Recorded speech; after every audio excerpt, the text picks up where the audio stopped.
dapat menyebut satu persatu yang saya hormati dan muliakan. Pertama tentu adalah orang-orang tua kami, ayahanda-ayahanda kami yang hadir bersama kami pada malam hari ini. Kami amat menghormati dan memuliakan. Kemudian tuan rumah, keluarga besar dari almarhum, kami amat menghormati dan memuliakan. Kemudian imam masjid kita, pengurus-pengurus masjid, tuan-tuan guru yang hadir pada malam hari ini. Insya Allah, la yu'minu ahadukum hatta yuhibba li akhi ma yuhibbu li nafsi. Begitu yang kita baca dalam kitab hadis arba'in ditulis oleh Imam Nawawi. Pada hadis yang ke-13 diriwayatkan dari sahabat Nabi, lupa pula namanya. Apa kata Nabi? La yu'minu ahadukum, dari Anas bin Malik, pembantu Nabi selama 10 tahun. La yu'minu ahadukum, tidak ada iman di hatimu, kata Nabi. Sampai kapan? Hatta yuhibba li akhi ma yuhibbu li nafsi. Sampai engkau sayang kepada saudaramu sebagaimana sayangmu kepada dirimu sendiri. Betapa senangnya hati keluarga besar Bapak Abdul Bahri Hamda dikunjungi pada malam yang berapa, Pak? Ketiga malam hari ini. Andailah agak-agak maaf cakap keluarga kita ditimpa oleh musibah kematian, lalu orang ramai datang baca Yasin, mengirimkan doa, alang senang hati kita. Betul Bapak Ibu ya? Maka hari ini begitu jugalah senang hati keluarga besar Bapak atau keluarga besar almarhum Bapak Abdul Bahri Hamda malam hari ini. Maka ada perasaan ingin menyenangkan hati saudara kita, itulah bukti dari orang yang beriman kepada Allah. Bapak dan Ibu jamaah yang dimuliakan Allah Subhanahu wa taala, selama ini yang kami tahu yang ngefans sama Ustadz Caniago tuh banyak anak-anak muda saja. Tapi kami baru tahu kalau ada yang ngefans adalah orang tua kita, bapak kita. Saya sering datang ke Babul Jannah ini, Pak. Mungkin sebagian besar kita sudah pernah bertemu, namun saya lupa, mungkin belum pernah juga bercakap-cakap dengan beliau. Barulah dapat kabar dari Bu Nila yang menghubungi saya, berdesir hati. Makanya kata orang Minangkabau, Pak, sesampi-sampi balai anak raju di laluan ju. Yang tak tahu artinya tengok terjemahannya di bawah, Pak. Apa maksudnya? Malam ini sebenarnya saya tak bisa datang. Makanya terlambat ini pun udah syukur juga, karena ada sebenarnya acara lain. Habis dari subuh tadi lagi pengajian, saking buru-burunya saya pakai sal sebenarnya tadi. Tinggal pula di mobil, tak terbawa. Jadi Bapak Ibu yang dimuliakan Allah Subhanahu wa taala, beliau ngefans, mengidolakan, senang mungkin dengan dakwah saya, maka saya pun bahagia, senang kepada beliau. Senang tuh bahasa agamanya ridho namanya. Makanya kita ridho kepada beliau. Mudah-mudahan ridho orang-orang beriman yang soleh-soleh yang ramai inilah yang insya Allah akan meringankan langkah Bapak Abdul Bahri Hamda di alam barzahnya. Insya Allah bacaan Yasin kita tadi sampai. Jadi kalau ada jamaah yang hari ini masih juga lagi meragukan, Pak Ustadz, bacaan Yasin kita tuh sampai tidak Pak Ustadz untuk orang yang sudah meninggal? Bapak Ibu jamaah yang dimuliakan Allah Subhanahu wa taala, tengok nanti kitab Ruh ditulis oleh Ibnu Qayyim Al-Jauziyah, murid dari Imam Ibnu Taimiyah. Apa kata Ibnu Qayyim Al-Jauziyah dalam kitab Ruh? Mengutip kata-kata anak kontan Umar bin Khattab, namanya Abdullah. Ada 7 periwayat hadis Nabi yang paling banyak Bapak Ibu. Satu di antara yang 7 itu adalah Abdullah bin Umar ibnu Khattab. Apa kata beliau? Nanti kalau aku mati, tolong bacakan di atas kepalaku ini pangkal Al-Baqarah. Bapak yang ragu, tengok nanti rujuk kitab ini. Bacakan pangkal Al-Baqarah. Di ujung kakiku tolong bacakan, kata Abdullah ibnu Umar ibnu Khattab, ujung Al-Baqarah. Lillahi ma fis samawati wa ma fil ardh. Begitulah ujungnya. Yang pertamanya Pak Ustaz, Alif Lam Mim, Dzalikal Kitabul La Raiba Fihi Hudan lil Muttaqin, agak 5 atau 7 ayat. Nah, apa maknanya? Al-Baqarah itu adalah bacaan Quran. Yasin itu apa? Quran juga. Kenapa Yasin yang kita baca Pak Ustaz? Al-Baqarah terlalu panjang. Berapa ayat? 286 ayat, 2 juz 4 lembar, 2 juz 8 halaman. Bisa-bisa jam 11 baru selesai, jam 12 karena panjang. Maka kita pedomani kata Imam Nawawi. Kata Imam Nawawi apa? Yang paling elok dibacakan untuk orang yang sudah meninggal itu khatam Quran full 30 juz. Tapi karena khatam Quran terlalu panjang, bacalah hatinya Quran. Hatinya Quran apa? Yasin. Kalau tak bisa baca Yasin, sependek-pendeknya berkirim Al-Fatihah. Makanya itulah yang banyak berseliweran di grup WA itu. Begitu ada informasi yang meninggal, yang wafat, maka ramai-ramai mengirim Al-Fatihah atau sependek-pendeknya kiriman untuk orang yang sudah meninggal. Satu. Jadi insya Allah Bapak Ibu yakinlah bahwa bacaan Yasin kita tadi 86 ayat tadi insya Allah sampai 83 ayat. Nah, kemudian yang kedua, mana dalilnya bacaan Quran itu sampai Pak Ustaz?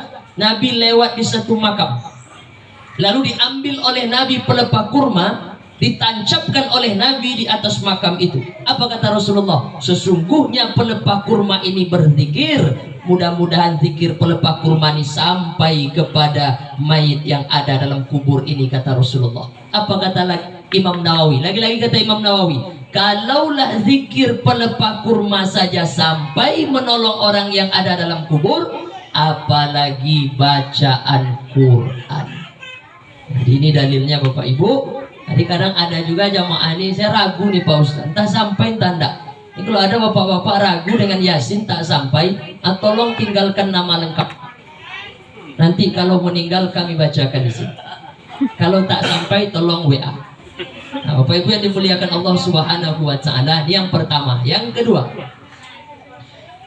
Pak Ustadz, tolong tunjukkan kepada kami mana ayat Qur'annya yang menyuruh kita ada acara tahlil 7 petang, ada menikah hari, ada menuju hari, ada kalau di kampung saya Pak Minangkabau, 2 kali 7, 14 hari, ada 40 hari, ada 100 hari. Mana dalil Qur'annya Pak Ustadz? Oh, kalau dalil Qur'annya yang ditanya memang tak ada. Nabi ada pernah buat Pak Ustadz? Nabi tak ada buat. Sahabat ada buat Pak Ustadz? Sahabat juga tak ada buat. Abu Bakar, Umar, Utsman, Ali, Zubair, macam-macam tak ada buat. Tapi yang membuat itu adalah dari Nabi tak ada, sahabat tak ada. Di bawah sahabat siapa? Tabi'in, namanya Imam Atok. Namanya siapa namanya Pak?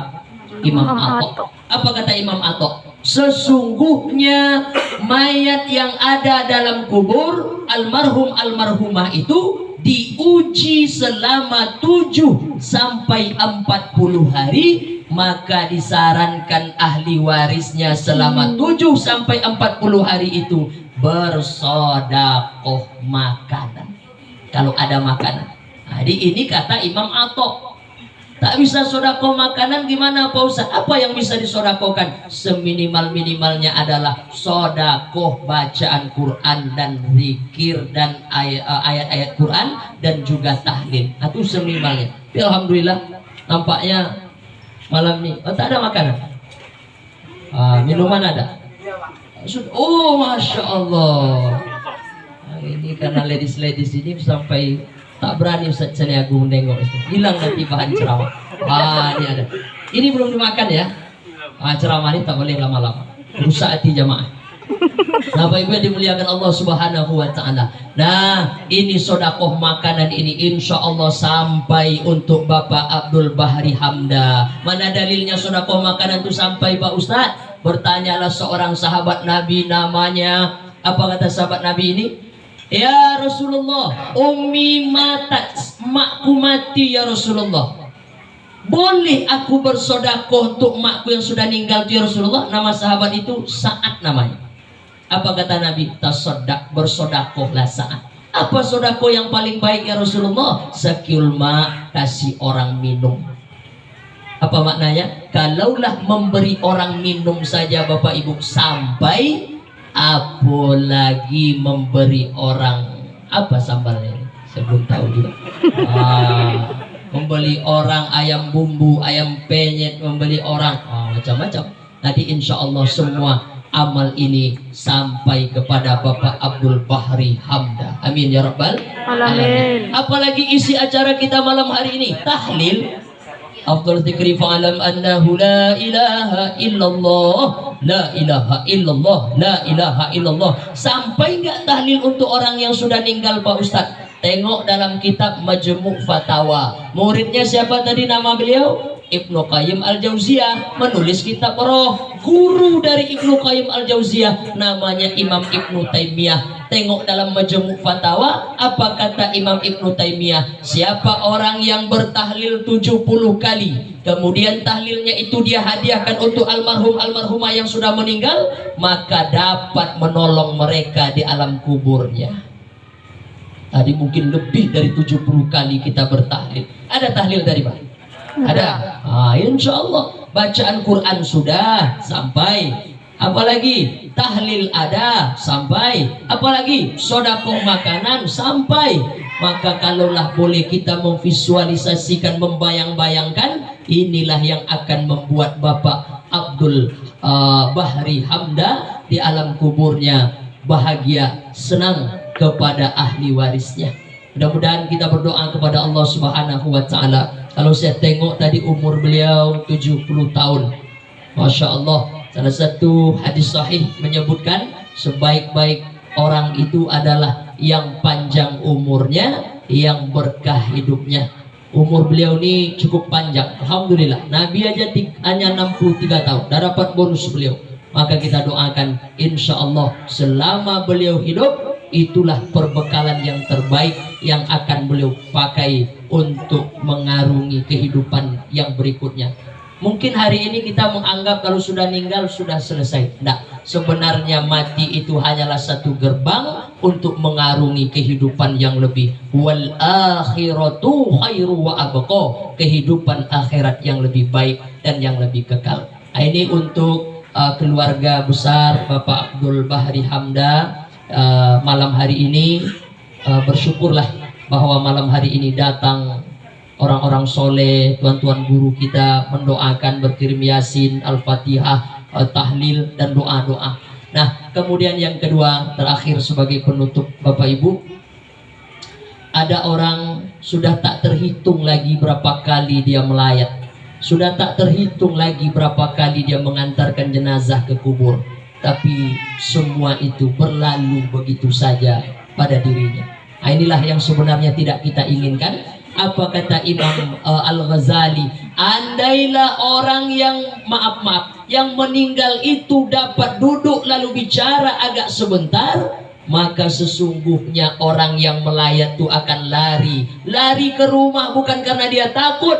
Andailah yang meninggal itu saat kita melayat jenazah terbujur kaku, andailah yang meninggal itu dapat dia bercerita agak sebentar apa yang dia rasakan, apa yang mereka sesalkan, maka kita akan pulang ke rumah masing-masing meratapi diri kita sendiri. Alangkah sudah banyak waktu yang terlalaikan, alangkah sudah banyak waktu yang tersia-siakan. Andailah esok malaikat Israel, malaikat maut itu datang pula mencabut nyawa kita, apa bekal? Hari ini Bapak Abdul Bahri Hamda tak perlu lagi terlalu kita sedihkan. Kenapa? Karena beliau sudah Allah berikan waktu yang panjang, amal soleh yang banyak. Insya Allah beliau akan menunggu kita nanti di pintu surga. Apa maknanya? Beliau ini nanti masuk surga bersama Rasulullah. Amin ya rabbal amin. Karena yang diidolakannya ustadz yang sering datang ke masjid. Beda kasusnya ketika beliau agak-agaknya sebelum Bapak mati nanti tolonglah undang artis dari Batam Center. Itu baru parah.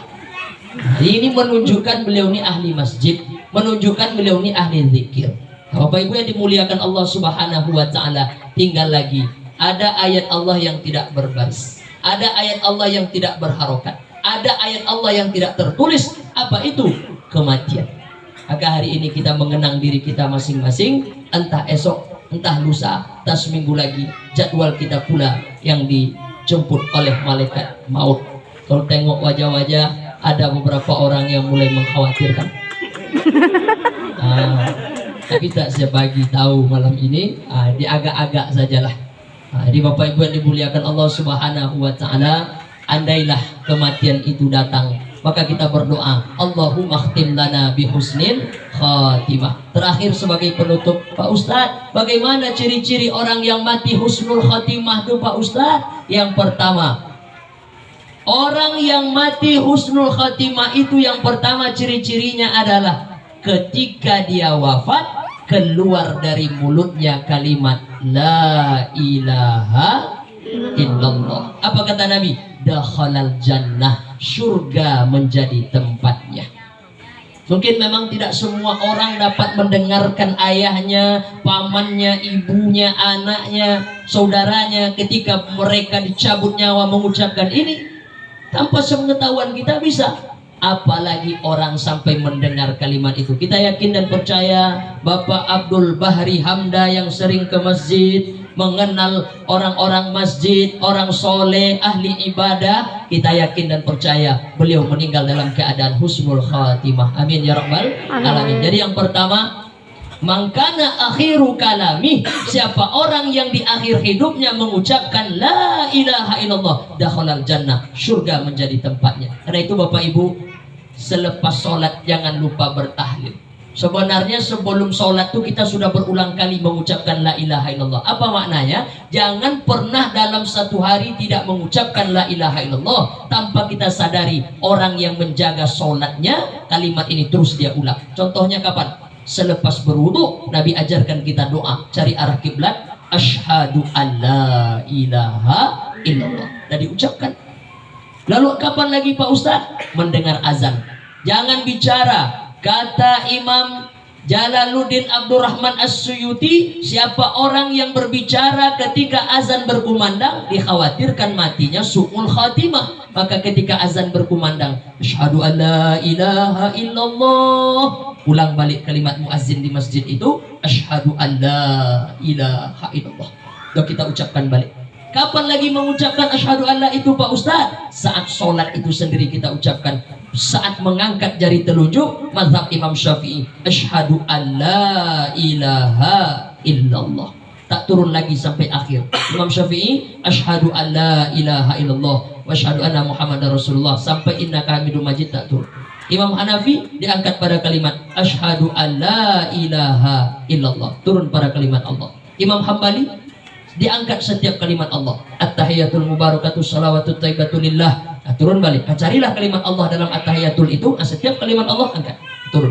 Imam Maliki bergoyang dari awal sampai akhir, at-tahiyatul mubarakatuh. Jadi jangan heran nanti kalau ada kita sholat di samping bapak-bapak telunjuknya goyang-goyang. Saya tak mau sholat dekat dia Pak Ustaz. Kenapa? Telunjuknya goyang-goyang. Konsen saya Pak Ustaz. Kalau sholat yang ditengok telunjuk kita, jangan telunjuk kawan tengok. Kawan itu terserah lah. Cuma yang saya pahami selama ini, yang saya baca, Imam Maliki goyangnya ke kanan dan ke kiri, at-tahiyat. Sekarang banyak bapak-bapak salah goyang. Mohon maaf Bapak Ibu, ada juga muter-muter. Saya tidak menyalahkan, mungkin baca kitab yang lain. Nah, kita di Batam banyak mazhab Imam Syafi'i. Angkat pada kalimat asyhadu alla ilaha illallah wa asyhadu anna Muhammadar Rasulullah. Lepas dari sholat itu, lagi-lagi kita ulang kalimat itu, kita bertahlil. Afdal dzikri fa'alam annahu la ilaha illallah. La ilaha illallah. Kalau di Minangkabau Pak, tahlilku kepala goyang Pak. La ilaha illallah, la ilaha illallah. Nah, ada bapak-bapak di sini goyang juga kepala? Ada ya? Ustaz goyang juga, saya goyang juga. Ustaz goyang, saya tengok orang goyang, saya goyang juga. Ada maknanya. Goyangnya ke kanan dulu, la ilaha. Allahnya ke tangkai jantung, la ilaha illallah, la ilaha illallah. Ada maknanya. Nah Bapak Ibu yang dimuliakan Allah Subhanahu wa ta'ala, maka dengan cara itulah insya Allah sering kita menyebut la ilaha illallah, maka nanti kita mati dalam keadaan menyebut mangkana akhiru kalami la ilaha illallah dakhalal jannah. Amin ya rabbal alamin. Yang kedua, saya sampaikan 3 saja malam hari ini. Habis yang ketiga ini insya Allah selesai, acara berikutnya makan bersama. Nah yang kedua, siapa orang yang mati husnul khatimah itu Pak Ustadz? Yang kedua adalah orang yang meninggal dalam keadaan beramal soleh. Saya belum sempat cerita betul dengan keluarga besar Bapak Abdul Bahri Hamda. Beliau meninggalnya jam berapa, Pak? Jam 8 pagi ya. Beliau sempat sakit ya. Sakit ya, Masya Allah. Nah, kita berdoa kepada Allah. Beliau orang baik, beliau orang soleh. Maka kita yakin beliau banyak mengisi hari-harinya dengan kesolehan. Maka orang yang meninggal dalam keadaan beramal soleh atau sesudah beramal soleh, maka insya Allah matinya husnul khatimah. Maka jangan biarkan ada satu waktu yang luang untuk kita berbuat dosa maksiat, karena khawatir selepas buat dosa itu kita mati. Kita ingin isinya lepas dari amal soleh ini, pindah lagi apa amal soleh berikutnya. Mudah-mudahan setelah beramal soleh itu kita mati, matinya husnul khatimah. Dua, yang ketiga terakhir, siapa orang yang mati husnul khatimah itu Pak Ustadz? Ada tanda pada fisik kata Nabi. Salah satunya adalah dia tidak tiga nih saja Pak. Kalau disambung-sambung banyak dia, panjang kajiannya nanti. Kita tiga saja malam hari ini karena kita singkat waktu. Yang ketiga ada tanda pada fisik. Apa itu? Berkeringat keningnya. Nih kening kita ini berkeringat. Maka kalau ada menengok jamaah kita, saudara kita, siapapun lah, ketika dalam kematiannya itu awal-awal meninggal, baru cabut nyawa, maka nampak berkeringat kening ini, itu salah satu kata Rasulullah meninggalnya husnul khatimah. Kakaknya pulang dari sini pesan sama anak, Pak, nah nanti kalau nampak bapak sakaratul maut, tolong semprot kening bapak pakai kispray agar dikira jamaah ini, ini bapak ini matinya husnul khatimah. Ini tak bisa dibuat-buat, tak bisa dibuat-buat. Ini hadir dengan sendirinya. Kenapa orang yang meninggal itu berkeringat keningnya Pak Ustadz? Orang yang mati husnul khatimah, tengok dalam kitab roh, yang datang menjemputnya tidak hanya malaikat maut saja. Malaikat maut jelas, mau baik mau tidak baik, datang malaikat maut mencabut nyawa dari ujung kaki sampai ubun-ubun. Tapi ada malaikat lain yang datang. Malaikat ini tugasnya apa? Mengepakkan di antara dua sayap. Kalau yang meninggal itu orang soleh macam Bapak Abdul Bahri Hamda, orang yang rajin ke masjid, orang yang dekat dengan ulama, orang yang senang pengajian, orang yang senang dengan amal soleh, maka datang malaikat mengepakkan sayap. Apa kata malaikat ini? Tengok dalam Quran surah Fussilat ayat ke-30. Allah takhafu, jangan takut Bapak Abdul Bahri Hamda, wala tahzanu, jangan juga Bapak sedih. Perasaan orang sakratul maut tinggal dua saja, takut dan sedih. Jangan takut, jangan sedih. Dikepakkan sayap sebelah kanan. Wa absyiru bil jannatil lati kuntum tu'adun. Ini tempat Bapak Abdul Bahri Hamda di surga Allah. Dikepakkan sayap. Makanya jangan heran ada orang matinya kok senyum ya, kok kayaknya wajahnya bercahaya ya, kok kayaknya dia senang ya, karena nampak bayangan surga dikepak sayap malaikat tadi. Tetapi berikutnya, kalau yang meninggal itu adalah orang yang maaf cakap, tidak ada di masyarakat kita di Geria Batu Aji Asri. Tahap berapa nih Pak? Tahap 6 ini. Kenapa? Orangnya soleh-solihah semuanya. Datang malaikat. Kalau yang meninggal ini orang yang banyak buat dosa, banyak buat maksiat, banyak berbuat zalim, belum sempat taubat, mati. Maka datang malaikat kepakkan sebelah kanan, sebelah kiri. Hai si fulan yang banyak dosa, diberi kau kesempatan taubat tapi engkau ulur-ulur terus, maka rasakanlah hari ini malaikat mau datang mencabut nyawamu. Ini tempatmu di neraka jahanam. Nampak oleh dia gambaran neraka itu. Sakitnya mati itu luar biasa. Semakin bertambah-tambah kegelisahannya menengok sayap malaikat sebelah kiri tadi. Nah, Bapak Ibu yang dimuliakan Allah Subhanahu wa Ta'ala. Lalu kenapa berkeringat keningnya Pak Ustaz? Apa hubungan cerita Ustaz ini dengan keringat di kening? Ceritanya kata ulama adalah isyarah hadis ini oleh ulama, orang berkeringat keningnya saat sakratul maut tanda husnul khatimah, dia malu kepada Allah Subhanahu wa Ta'ala. Ya Allah, amal solehku mungkin belum banyak ya Allah. Ya Rabb, misalnya Pak Abdul Bahri Hamda meninggal beliau jam 8. Ya Allah, aku belum sempat lagi sholat zuhur ya Allah. Aku belum sempat lagi duha ya Allah. Aku belum sempat lagi nyantuni anak yatim ya Allah. Amalnya banyak, tapi dia masih ingin lagi. Maka dia malu kepada Allah. Masih kurang amalku ya Allah. Engkau hadiahkan surga kepadaku. Malu orang yang akan meninggal itu tak lagi merah wajahnya, tak lagi merah telinganya. Karena kalau kita malu kan merah wajah kita. Orang yang sudah meninggal itu malu, dia berkeringat keningnya. Bapak Ibu yang dimuliakan Allah Subhanahu wa Ta'ala, Tapi jangan gara-gara ini besok mulai esok Bapak nih. Saya dapat kabar akhir-akhir ini Gria Batu Haji Asri banyak yang meninggal ya. Kemarin saya dapat ada jamaah saya di sana Pak, sampai 4 katanya kemarin di Temyang itu diantar ya. Nah, Pak Ibu yang dimuliakan, jangan pula gara-gara ini nanti setiap nengok orang meninggal, ayo Bapak tengok keningnya aja. Oh nampak-nampaknya nggak usul khotimah. Itu tujuannya. Nah, ini yang meninggal ya bisa iya bisa tidak. Ini tidak pukul rata. Kalau orang meninggalnya kecelakaan, dia orang baik. Macam Ustaz Janiago pergi ceramah pengajian, tabrak orang mobil itu, mati di dalam. Jangan pula Bapak adik, bukan keringat, darah bersimbah di kering Ustaz Janiago, nampaknya suul khatimah. Jangan pula Bapak Ibu yang dimuliakan Allah Subhanahu wa taala. Inilah yang dapat disampaikan pada kesempatan ini. Mungkin di dalamnya ada terkesan agak buyar disampaikan.